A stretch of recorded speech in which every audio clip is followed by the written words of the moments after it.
자, 여러분 2024년은 선거의 해입니다. 지금 미국 대선이 11월에 있죠. 세계 최대 규모로 수일 동안 치러지는 인도의 입법부 선거, 하루에 치러지는 선거 중에 최대 규모인 인도네시아 대통령 선거 바로 며칠 전에 있었습니다. 그리고 대만 총통 선거도 1월에 있었죠. 이처럼 2024년에는 60여 개국에서 대통령 선거, 국회의원 선거, 지방선거가 있습니다. 전 세계 인구의 절반 정도 되는 40억 명이 이번에 투표를 한다는 거죠, 올해. 우리나라도 4월에 총선이 있지 않습니까? 자, 세계 어느 나라든 항상 선거 때면은 민생과 경제를 최우선에 두겠다라고 말합니다. 오늘 한겨레에 실린 신현호 경제평론가의 글 여러분 보셨습니까? 총선을 앞두고 경제적 상황을 진단하기 위해서 윤석열과 문재인 두 대통령의 집권 1년 차를 비교한 내용인데 굉장히 중요한 내용입니다. 그래서 신현호 평론가의 평론 내용을 중심으로 오늘 그 이야기를 좀 해보려고 합니다. 네, 여러분 하나하나 도표를 보면서 설명을 할 테니까 눈여겨서 들어주시면 감사하겠습니다. 여러분 수많은 그 경제 지표 중에서 가장 기본이 되는 게 국내 총생산이나 GDP라고 하죠. GDP. 이거는 그 일정 기간 동안에 한 나라 영토 안에서 생산된 최종 생산물의 시장 가치, 그것의 합계를 말합니다. 일정 기간 동안 한 나라 영토 안에서 그리고 생산된 최종 생산물의 시장 가치의 합계 성장률, 이게 바로 GDP입니다. 국내 총생산. 하여간 이 GDP는 말이죠, 그냥 경제 성장률로 불리지요. 예, 경제 성장률로 통칭됩니다. 취임 후 6분기 내내, 그러니까 1년 동안, 1년하고도 이제 2분기, 1년 반 정도 되겠네요. 윤석열의 성장률은 문재인 정부에 비해서 예외 없이 낮았습니다. 보십시오. 파란색이 문재인 정부, 빨간색이 윤석열 정권인데 하나 앞선 게 있습니까? 평균도 보니까 문재인은 3.1, 윤석열은 1.7입니다. 거의 절반 수준이에요. 2배 가까이 차이가 납니다. 2023년은 연간 성장률이 1.4였고 제1, 2분기 성장률이 1%에도 미치지 못했지요. 네. 아니 근데 사실은 말이죠, 이 외환 위기가 있었습니까? 글로벌 금융 위기가 있었습니까? 코로나도 다 지나갔잖아요. 근데 왜 이렇게 형편없죠? 다음 도표를 또 보도록 하겠습니다. 이번에는 수출 증감률입니다. 대부분의 원자재와 에너지를 수입에 의존하고 있는 우리나라에 있어서 수출은 경제 성장의 핵심 동력이 되겠습니다. 무역 수지라고 하죠. 무역 수지. 일정 기간 동안 총 수출액과 총 수입액의 차액을 말하는 것입니다. 총 수출액, 우리가 돈 번 거, 총 수입액, 우리가 돈 쓴 거. 총 수출액에서 총 수입액을 뺀 그 차액, 이게 바로 무역수지입니다. 자, 무역수지는 외환 안정에 가장 중요한 토대를 할 수 있겠죠. 자, 근데 윤석열 정권 때는 그야말로 크게 손상됐습니다. 수출은 7.4% 감소했습니다. 전년에 비해서. 월별로 보면은 윤석열 정권 취임 이후 20개월 중에 12개월 동안 수출이 감소해서 평균 2.5% 줄었습니다. 반면에 같은 기간 문재인 정부는 15개월 동안 수출이 증가하고 5개월 감소했습니다. 20개월 중에 15개월은 증가, 5개월은 감소. 평균 증가율은 9%.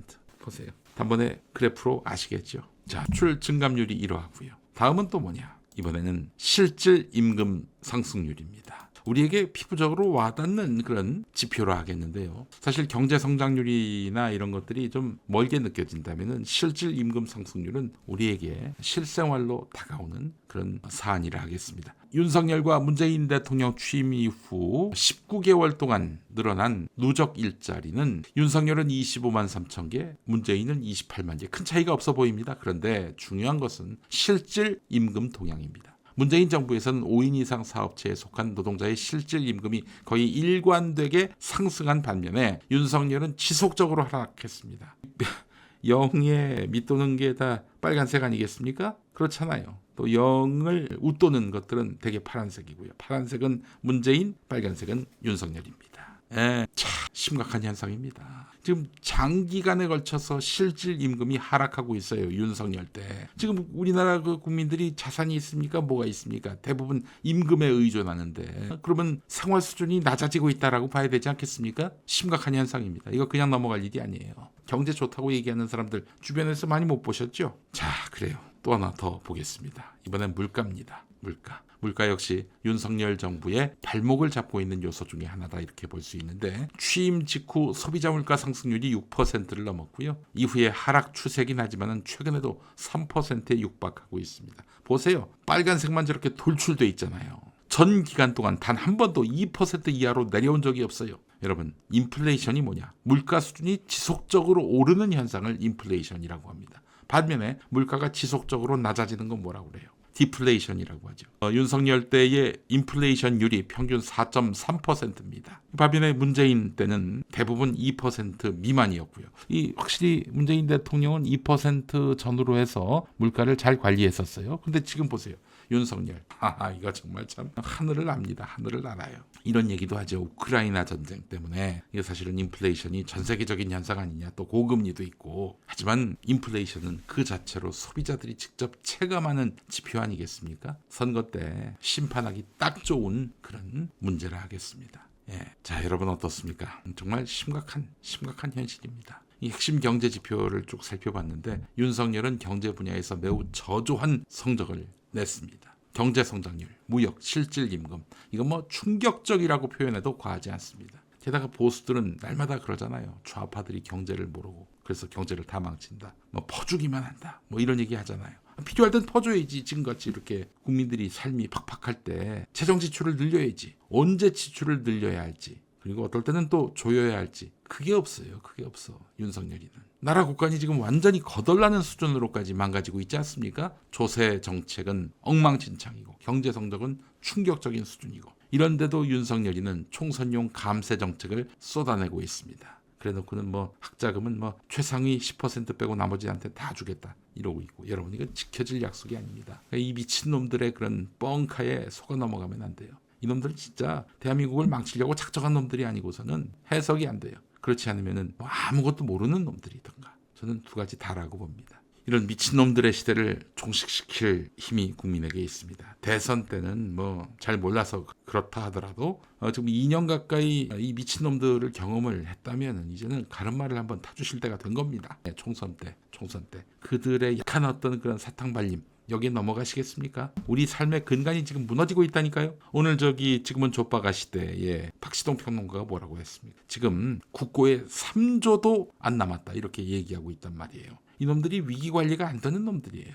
아니 그 이전에 무엇이 문제인지를 전혀 파악하지 못하고 있는 놈들입니다. 하루빨리 끌어내야 합니다. 가장 좋은 방법은 200석 넘게 윤석열에게 타격을 입힐 선택을 하면 된다. 윤석열이가 뭘 해도 할 수가 없도록 아마 200석이 넘어가는 그런 상황까지 된다면은 윤석열이는 직분할 수가 없어요. 기본적으로 탄핵을 방어할 수가 없잖아요. 물론 이제 뭐 민주당 의원들이 뭐 탄핵을 그렇게 적극적으로 추진할 마음이 없는 그런 인간들도 많이 되겠죠. 뭐 고민정을 보면서 말이죠. 자, 그러나 어쨌든 윤석열 어떻게든 이제 제어할 수 있는 의회의 권력을 국민들이 부여하실 때가 됐다. 그렇지 않으면 우리가 다 같이 다친다. 이런 말씀을 좀 드리고 싶습니다. 윤석열이가 지난 대선 때 했던 아주 주옥 같은 멘트를 하나 여러분들에게 보여드리겠습니다. 자, 한번 읽어보세요. 경제는 대통령이 살리는 게 아니다. 이 미친놈아. 그 왜 대통령이 돼? 그 대통령제 국가에서 대한민국은 정말 대통령의 권한이 많습니다. 근데 왜 널 시켰겠어? 너의 장점은 뭔가 화끈하게 해낼 수 있을 것이라는 그런 믿음 아니었나? 물론 나는 그때부터 이미 이건 착시 현상이 이 인간은 민주주의를 할 능력도 의지도 없는 인간이기 때문에 대통령 시키는 순간 그야말로 우리가 독극물을 마시는 거나 마찬가지다. 이런 얘기를 제가 줄기차게 했었죠. 김용민이가 뭐 무슨 힘이 있다고 제 말을 국민 여러분들에게 선택하는 데 있어서 뭐 어떤 영향력을 행사할 수 있겠습니까마는 제 말을 들었더라면 많이 아쉽고 안타깝습니다. 자, 이번 총선에서 가름말을 한번 탑시다. 분명히 선을 그읍시다. 그렇지 않고서는 이러다 다 죽어. 이 말씀을 드리도록 하겠습니다.